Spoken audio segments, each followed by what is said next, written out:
صلی اللہ علی النبی الامی وعلی آلہ واصحابہ وسلم۔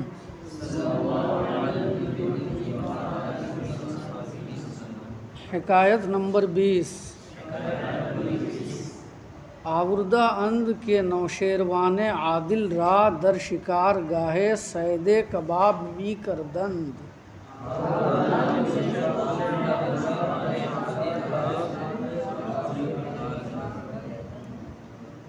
منقول ہے کہ نوشیروان عادل کے واسطے ایک شکار گاہ میں ایک شکار کا کباب بنا رہے تھے۔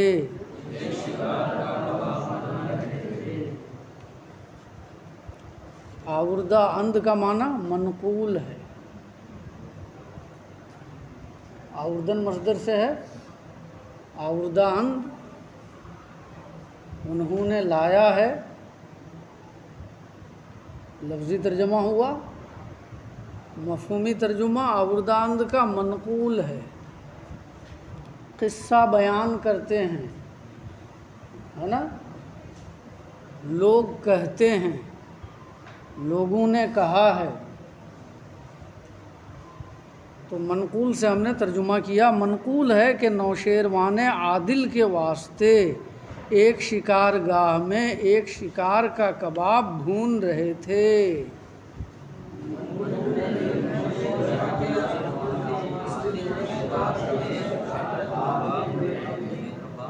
وہ نمک نبود اور نمک نہیں تھا، غلام بروستہ دوانی دند۔ لوگوں نے ایک غلام کو دیہات کی طرف دوڑایا، تا نمک آرد، تاکہ وہ نمک لائے۔ روستہ کا معنی دیہات، گاؤں، اور دوانیدند، دوانیدن مصدر سے دوڑانا، اور آرد فعل مضارع، آوردن مصدر سے۔ نوشیرواں گفت بقیمت بستاں،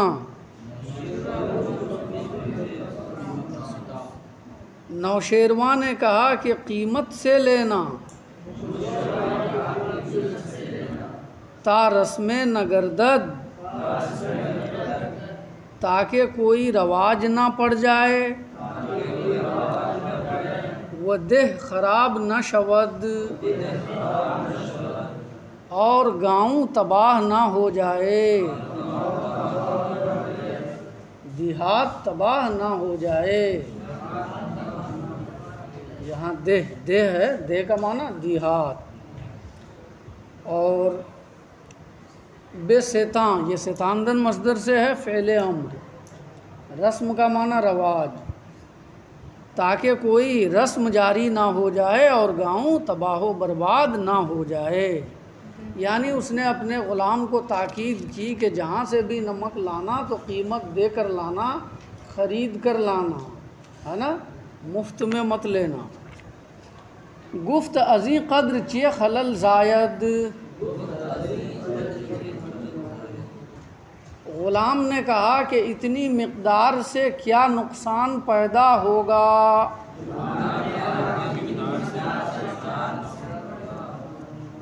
خلل کا معنی نقصان، کمی، اور زائد فعل مضارع ہے زادن مصدر سے۔ زادن مصدر جننا ہے نا، پیدا کرنا، اسی سے ہے زائد فعل مضارع۔ غلام نے کہا کہ اتنی مقدار سے کیا نقصان پیدا ہو جائے گا۔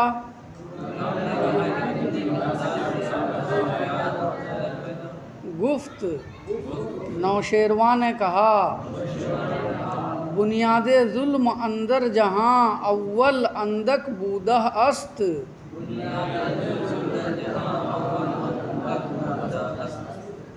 نوشیروان نے کہا کہ ظلم کی بنیاد دنیا میں پہلے پہل تھوڑا ظلم رہا ہے،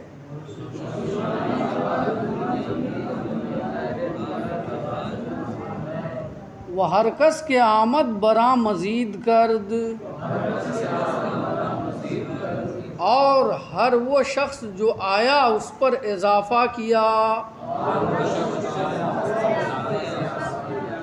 تا بدی غایت رسید، یہاں تک کہ ظلم اس انتہا تک پہنچ گیا۔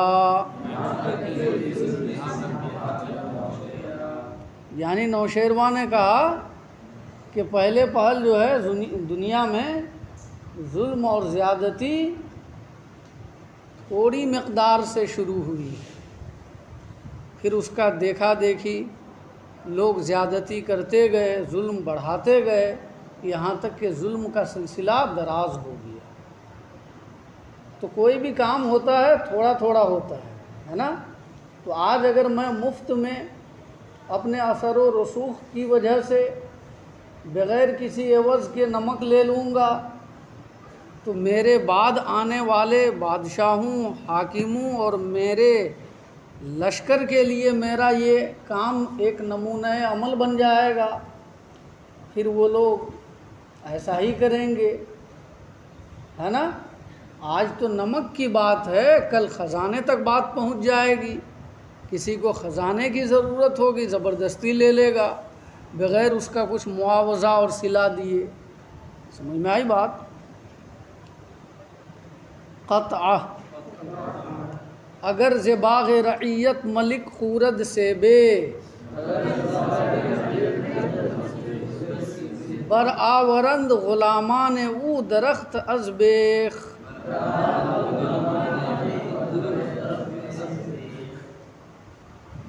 آگے والے شعر میں قافیہ آ رہا ہے سیخ، تو اس کی مناسبت سے اس بیخ کو آپ بیخ پڑھ سکتے ہیں۔ بر آورند غلامان او درخت از بیخ، بپنج بیضا کے سلطان ستم روا دارد، زنند لشکریانش ہزار مرغ بسیخ۔ اگر بادشاہ رعایا کے باغیچے سے کوئی سیب کھائے گا،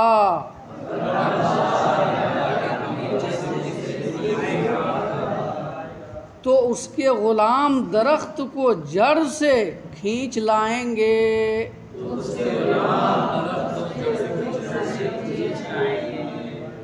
اکھاڑ ڈالیں گے، اس کے غلام درخت کو جڑ سے اکھاڑ ڈالیں گے۔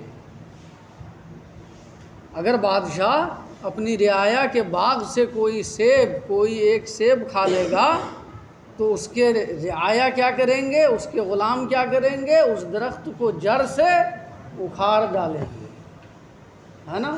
کیونکہ وہ نڈر ہو جائیں گے، انہیں مواخذہ کا خوف نہیں رہے گا، وہ سمجھیں گے کہ بادشاہ ہمیں کیا کہہ سکتا ہے، بادشاہ نے تو خود ہی دوسرے کے درخت سے سیب کھا لیا ہے، تو ہم اگر درخت ہی کو اکھاڑ لے جائیں، سارا پھل ہی کھا جائیں، تو بادشاہ کیسے مواخذہ کر سکتے ہیں؟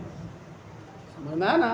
تو اس کا نتیجہ کیا ہوگا، بادشاہ اگر رعایا کے باغ سے ایک سیب کھا لے گا تو اس کا نتیجہ کیا ہوگا کہ اس کے غلام اور اس کی رعایا اس درخت کو جڑ سے اکھاڑ دیں گے۔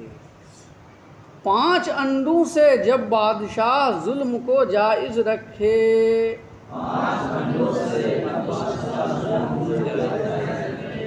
تو اس کے لشکری ہزاروں مرغ کو سیخ پر بھون ڈالیں گے۔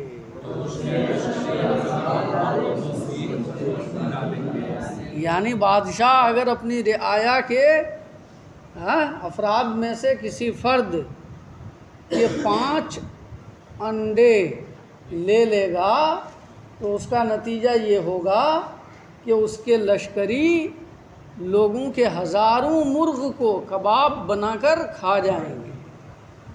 سمجھ میں ہے نا؟ اس لیے نمک جب لینا تو قیمت دے کر لینا، مفت میں مت لینا، تاکہ میرا یہ عمل بعد والوں کے لیے یا میری رعایا کے لیے ظلم کا سبب نہ بنے۔ سمجھ میں آئی بات؟ بعض نسخوں میں یہاں پر بنیم بیضا کا لفظ ہے، بپنج بیضا کے بجائے بنیم بیضا کا لفظ ہے۔ اس نسخے کے مطابق ترجمہ یہ ہو جائے گا، جب بادشاہ آدھے انڈے کے بقدر ظلم کو جائز رکھے گا تو اس کے لشکری ہزاروں مرغ کو سیخ پر بھون ڈالیں گے۔ چاہے پنج بیضا کا لفظ ہو جیسا کہ اس نسخے میں ہے، اور چاہے نیم بیضا کا لفظ ہو جیسا کہ دوسرے بعض نسخوں میں ہے، بہر صورت اس سے مراد کیا ہے؟ قلت کو بیان کرنا، شے کی کمی کو بیان کرنا، ہے نا؟ اور یہ بتانا مقصود ہے کہ بادشاہ اگر معمولی بھی ظلم کرے گا، معمولی بھی زیادتی کرے گا، تو اس کا یہ عمل دوسروں کے لیے ظلم عظیم کا سبب بنے گا۔ حکایت یہاں پر مکمل ہو گئی۔ حضرت شیخ سعدی علیہ الرحمہ نے اس حکایت کے ذریعے اس بات کا درس دیا ہے کہ بادشاہ کو چاہیے کہ وہ رعایا کے ساتھ پورا انصاف کریں، اور کوئی ایسا کام ان سے صادر نہ ہو جو بعد والوں کے لیے یا اس کے لشکر کے لیے یا اس کی رعایا کے لیے ظلم کا سبب بن جائے۔ سمجھ میں ہے نا؟ ایسا کوئی کام بادشاہ ہرگز نہ کرے۔ سمجھ میں ہے نا؟ ایسا چھوٹا سے چھوٹا کام بھی بادشاہ ہرگز نہ کرے۔